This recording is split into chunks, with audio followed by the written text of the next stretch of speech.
Ассалаумағалейкум, ардақты ағайын. Бүгінгі бірге бір бағдарламасының қонағы кәсіпқой боксшы, қазақ спортының, қазақ боксының мақтаншы, WBO және IBF тұжырымдары бойынша орта салмақта әлем чемпионы Жәнібек Әлімханұлы. Ал Жәнібек, өзіңізбен сұхбат құрып отқанымызға қуаныштымыз. Мынау сіздің спорттық телеарнаға, жалпы осы кәсіпқой бокс әлеміне қадам басқалы беріп жатқан алғашқы сұхбатыңыз екен.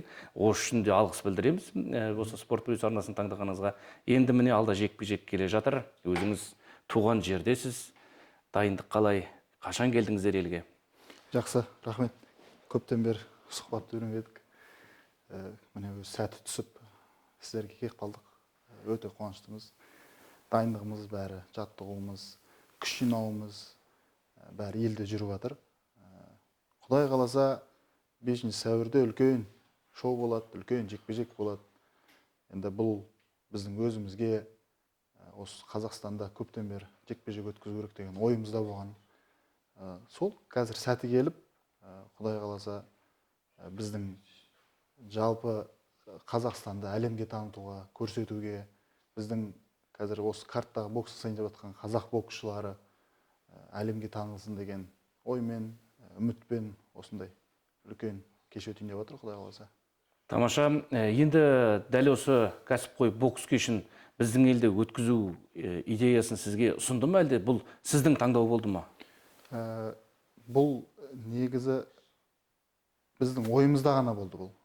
Ал кейіннен жаңағы промоутерлік компаниялар бар, Намот промоушн қазір топ рэнкпен бірлесе отырып қазір осындай ұсыныс жасады бізге. Біз қуана келістік, өйткені Қазақстанда біраз болды бокстаспағалы.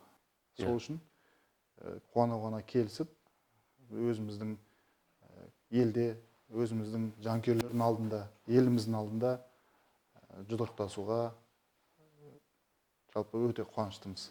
Бұл кәсіпқой бокста біздің елде әзірге алғашқы және соңғы сарапқа салынған белбеу бұл 2001 жылы тіркелді. Қазақ боксының ардагері Василий Жиров, балқаш барысы. Сол 2001 жыл өзіне тиесілі IBF тұжырымы бойынша әлем чемпионы атағын қорғаған. Енді одан бері қанша жыл өтті, мен сол кезде қарасам 15 жастағы бала екенмін. Енді міне 40-қа таяған шағында осындай керемет тарихи оқиғаның тағы да куәсі болғалы тұрмын. Мен қазір осы жекпе-жектің өтетінін ойлағанның өзінде сол бала күнім еске түсіп, денем тітірген еді. Өзіңде бір осындай ішкі толқыныс бар ма? Енді қазақ елінің тарихында екі бірдей чемпиондық белбеу кәсіпқой бокстан алғаш рет сарапқа салынған тұр. Өзіңде бір осы жанкүйерлер алдында өнер көрсетейін деп жатқан соң, әлем чемпионы ретінде осындай екі бірдей белбеуді қорғайын деп жатқанда бір қобалжу байқалмай ма? Оның үстіне мемлекет басшысы да осы жекпе-жекті тамашап қалуы мүмкін ғой енді. Дәл осы тұрғыда осы бір жауапкершіліктің жүгі ауырлай түсе ме, қалай өзіңе? Енді бұл жағынан өте айту қиын. Жанкүйерлер алдында, еліміздің алдында өнер көрсету, ол қобалжу әрине ол әлбетте болады. Бірақ біздің өнеріміз бар, біздің боксымыз бар. Біз қазіргі уақытта, қазіргі таңда жақсы келе жатырмыз. Сондықтан да біз өнерімізді бағалап жүрген адамбыз. Елде болғанның ғана бір жанкүйерлер алдында ғана бір қобалжу болатын шығар мүмкін. Бірақ рингке шыққаннан кейін ол біздің өнер, ринг біздікі. Ол әрқашан біз бұл тек қана Қазақстанда емес, басқа жерде жүрсек те, біз айға барып бокстасақ та ринг біздікі деп айтатынбыз. Сол сияқты өнеріміз мықты болғаннан кейін ол жағынан еш алаңдамаймыз. Енді өздеріңіз осы Америка Құрама Штаттарына аттанып мұхит асқан кездегі айтқан басты сенімді осы сөздеріңіздің бірі де дәл осы тарих жасау болған. Міне қазір енді расымен де бір тарих орын алғалы жатыр. Осы тұрғыда енді Қазақстан кәсіпқой бокста бүкіл әлемде мойындалған бір держава емес қой, дегенмен осындай екі бірдей чемпиондық белбеу сарапқа салынатын жекпе-жекті біздің елде өткізуге промоутерлерді қалай келістірдіңіздер? Және бұл тұрғыда біз білеміз, осы жаңағы келіссөз жүреді, ол үлкен жаңағы қаржыны талап етеді, қаражатты талап етеді, қажырлы еңбекті талап ететіні бар. Және де бізде бұған дейін жекпе-жек өткізетін, мысалға сол Василий Жировты жаңа тілге тиек еттік, оның өзі бір сол кәсіпқой бокстың бір аяқтайтын, кәсіби мансабын аяқтайтын тұста екен. Ал сіз жарқындап, жалындап, жанып тұрған кезде қазір осы елге әкеп тұрсыз да, мұның өзі бір керемет оқиға болып тұр біздің елдегі рухани бір жан дүниені байыту үшін де, рухани жігерді бояту үшін де. Осы тұрғыда қандай келіссөздер жүрді? Келіссөздер біздің жалпы айтылған ол менеджерлермен келіссөздердің бәрі менеджер арқылы, промоутер арқылы ғана жүреді.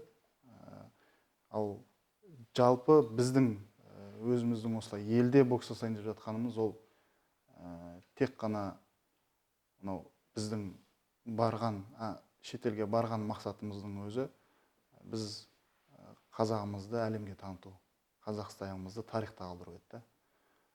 Соның бірде-бір қазір енді бастапқысы ғана да, бұл бастапқы жемісі ғана да. Осы жемісті алып келіп өзіміздің елге, өзіміздің жанкүйерлерге көрсету, іні бауырларға көрсету, қазағымызды әлемге таныту, сол ғана жоспармен келдік, сол ғана жоспармен қазір жүріп жатырмыз.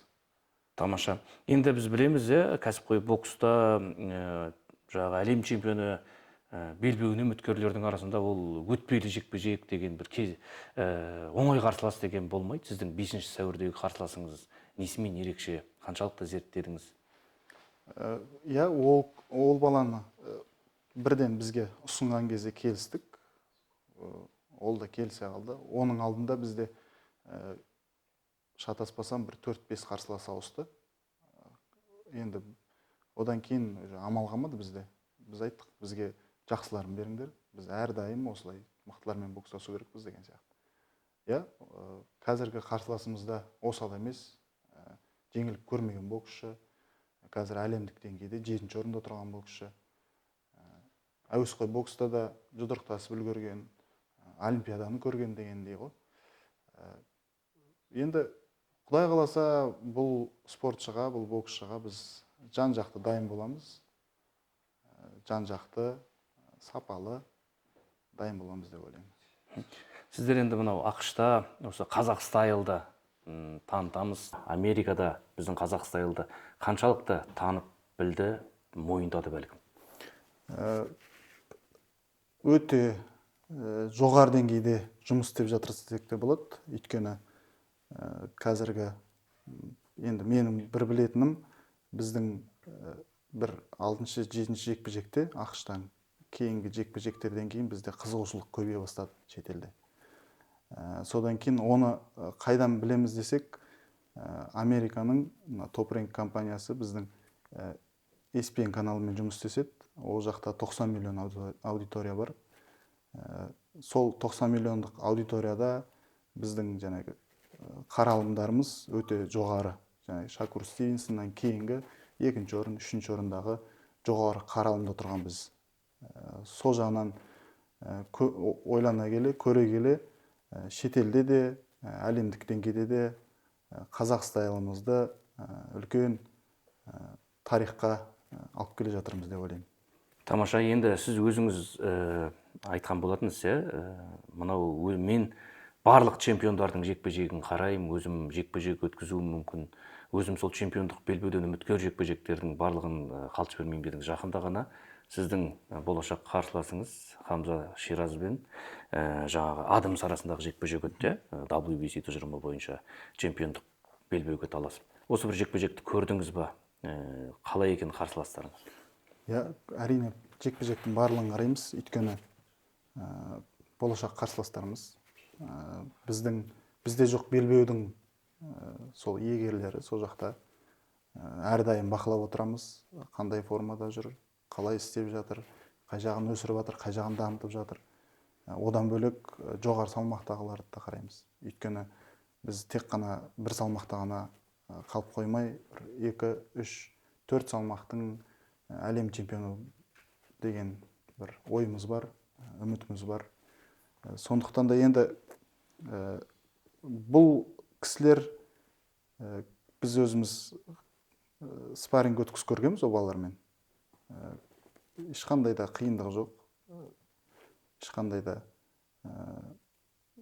угроза дейді ғой. Ондай да жоқ. Ол балаларды шығамыз, Құдай қаласа шығып атсақ, ұрамыз. Иә. Жалпы сізді ештеңемен таңғалдырған жоқ, Хамза Ширазда, Адамста? Ешқандай. Бізді таңғалдыратын, мен өзім ойлаймын, келесі салмақты Канело деп ойлаймын. Содан кейін Бенавидес деп ойлаймын. Қалғандарына қазірдің өзінде қазір шық десе, қазір шығуға дайынбыз. Сіз осылай қазір ешқандай сескенбестен Канеломен мен жекпе-жек өткізуге дайынмын деп өзіңіз сенім түрде мәлімдеме жасап жүрсіз. Қалай ойлайсыз, осы тұрғыда сіздің сенімді түрде мәлімдеме жасауыңыз өзге қарсыластардың бір рухын сындырып тастамай ма? Сіздің қашуының бір себебі осы емес пе? Канеломен жекпе-жек өткізуге дайын боксшыға біз дайынбыз ба деген секілді, тіпті әлем чемпионы белбеуі бар боксшылардың өзінде секемдену болатын секілді. Негізі боксшыдан қорықпайды негізі. Боксшы біздің қазақ стилінен қорқады. Біздің стиль оларға өте ыңғайсыз стиль. Олар ол стильмен кездескен кезде олар мың ойланып, мың толғанатын стиль. Сондықтан да олар боксшыдан қорықпайды, олар стильден қорқады деп ойлаймын. Енді біз сол бұрынғы айтқандай, біз өзіміздің сөзде тұрамыз. Әрдайым мықтылармен шығуға дайынбыз. Оны енді құрғанда сөз деп ойлау мүмкін, бірақ оның бәрі шыққан кезде көрінетін нәрсе. Рингке шыққан кезде бәрін көрсетеміз. Мысалға, осы өзіңіз айтып отырсыз, қазақ стилінен қорқады деп отырсыз ғой, қазақ стилінен қауіптенеді деп. Дегенмен біздің қазақстандық өзге боксшылар, тіпті әлем чемпионы болсын, олимпиада чемпиондары кәсіпқой боксқа қанша бет бұрғанмен, аяқ басқанмен жетістікке жете алмай, сіз бағындырған белестің тіпті маңына да жақындай алмай қалып жүр. Сіздің кәсіпқой карьераңыздың сәтті жүруі бұл ең бірінші кезекте неден деп ойлайсыз? Сіздің промоутеріңіз мықты ма, сіздің командаңыздың жұмысы ма, әлде бұл сіздің ерекше талантыңыз арқасында? Бұл бірінші ретте Құдайдың бұйырғаны. Екіншіден, бізде команда бар да. Бұл кәсіпқой бокста тек қана боксер ғана жұдырықтасып, боксер ғана барлық жұмысты істей алмайды да. Сондықтан да бұл жерге үлкен команда керек. Өздеріңіз білетіндей, Берік ағамыз бар, менеджерларымыз бар, жаттықтырушы бапкерлер, дәрігерлер, бәрі бір адамға жұмыс істейді. Сол жемістің бәрі сол командадан деп ойлаймын да. Өйткені қазақта айтады, жалғыздың шаңы шықпас деп. Сол үшін жұмыла көтерген жүк жеңіл дейді. Осылай жұмылып, үлкен команданың жұмысы деп ойлаймын. Әлбетте, сіздердің осы жоспарларыңыз жүзеге асып, мақсаттарыңыздың орындалуына тілекшіміз. Барша қазақ елі жанкүйер. Дегенмен өзіңіздің өмірдегі ең басты жанкүйерлеріңіз кім? Басты жанкүйерлерім қазақстандықтар. Жоқ, ол енді барша қазақ елі жанкүйер ғой. Дегенмен мынау біз әдетте отбасы жағын айта білмейміз. Мысалға, отбасымда мысалға ата-анам деген секілді, бауырларым, жарым, сүйіктім, балаларым дегендей болады. Осы тұрғыда бір айтып кете аламыз? Бірінші жанкүйеріміз әрине анамыз ғой.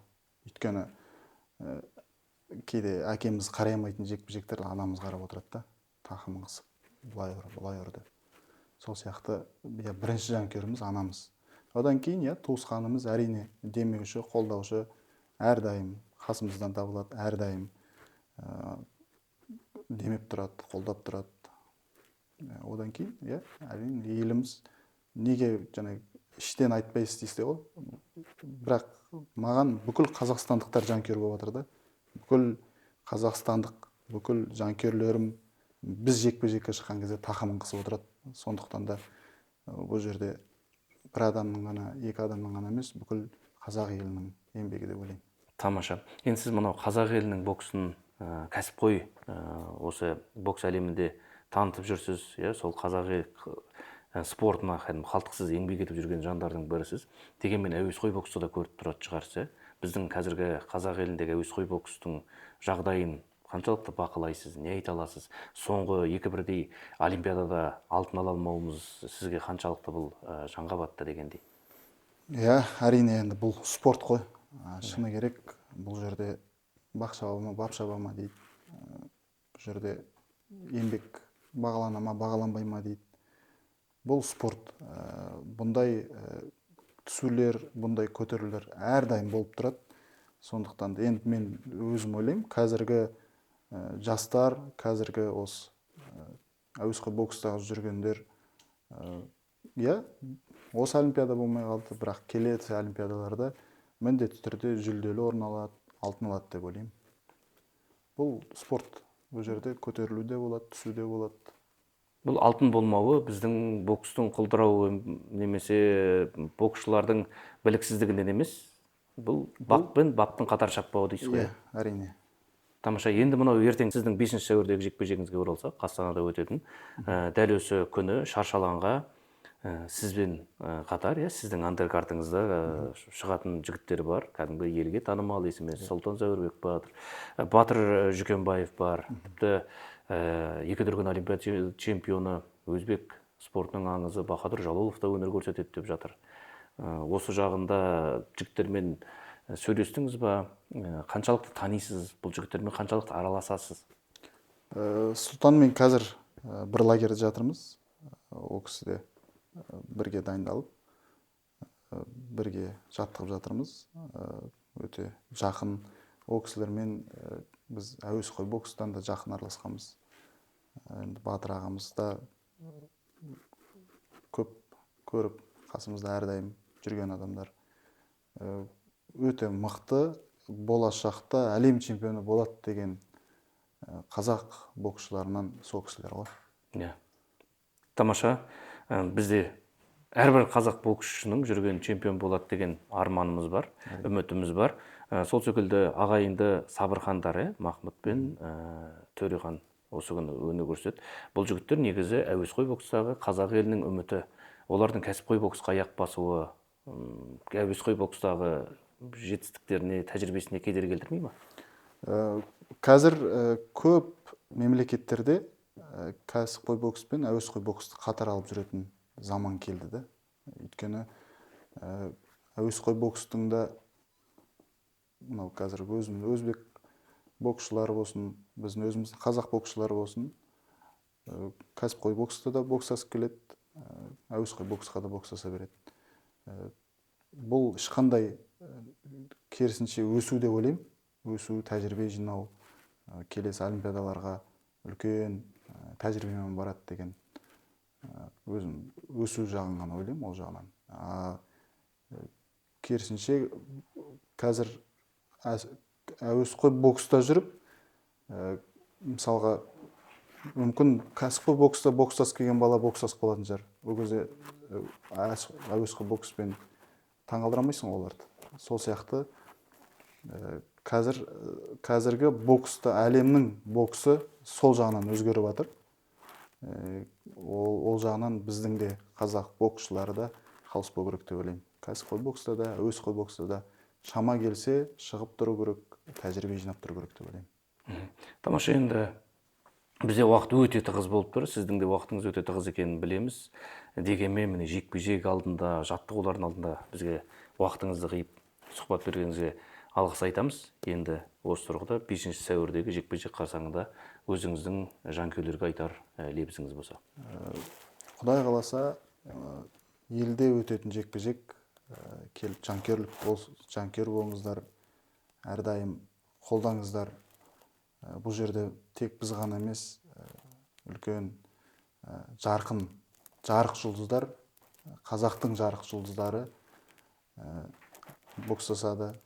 Әлемге, Қазақстанымызды әлемге танытайық. Үлкен шоу болады. Рахмет баршаңызға. Тамаша. Рахмет, Жәнібек. Сіздің алға қойған мақсатыңыздың айқын екенін білеміз, көріп жүрміз. Сондықтан осы мақсатыңызға жетуіңізге және сіздің арман барша қазақ елінің арманы, өзіңіз қалаған барлық белбеуді қанжығаңызға байлайды деп үміттенеміз. Ал құрметті Спорт Плюс арнасының көрермендері, осымен біз қазақ спортының мақтанышы, кәсіпқой боксшы, 2-1 тұжырымды әлем чемпионы Жәнібек Әлімханұлымен болған сұхбатты тәмамдаймыз. Бұйыртса 5 сәуір күні Барыс аренада елорда төрінде өтетін, қазақ елінде тұңғыш рет сарапқа салынатын кәсіпқой бокстың 2-1 әлем чемпионы белбеуі үшін өтетін жекпе-жекті тамашалауға баршаңызды шақырамыз. Жәнібекке жанкүйер болайық, қазақ спортының әрдайым тек қана жеңісіне куә болайық. Жеңісті күндерде жүздескенше бай, қуатты болайық.